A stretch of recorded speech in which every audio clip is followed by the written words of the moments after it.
Isang super spelling bee ang inulansad kaugnay sa ika-40 anibersaryo ng SM Supermalls. Naging ganado naman ang mga lumahok sa spelling competition dahil sa super exciting na mga papremyo. Si TJ Mendoza sa balita. Matapos ang matagumpay na event noong nakaraang taon, ngayong 2025, mas pinalawak pa ito ng SM Supermalls kasama na ang 40 malls sa buong Pilipinas.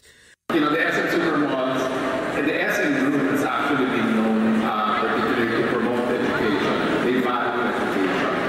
And what we're trying to do at the SM Supermalls is to be able to have that learning experience, but in a different way, in a more engaging way, in a relatively more fun way, and definitely in friendly competition manner. So that's what we're looking at particularly in terms of it's really for the children, but really for the entire family, and really for the different school communities around the SM where the SM Supermalls are present.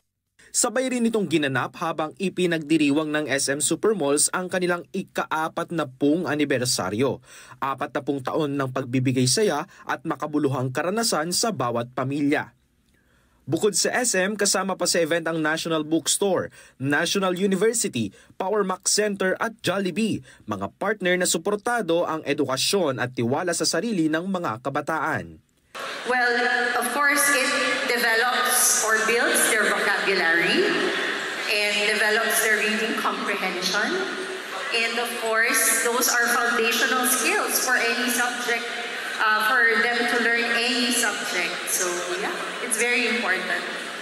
Sa naging kompetisyon, ipinakita din ang exciting na papremyo at syempre, ang tsansa na maging isa sa pinakamagaling na contestant sa buong bansa. TJ Mendoza, para sa mata ng Agila, matatag, matapang, matapat.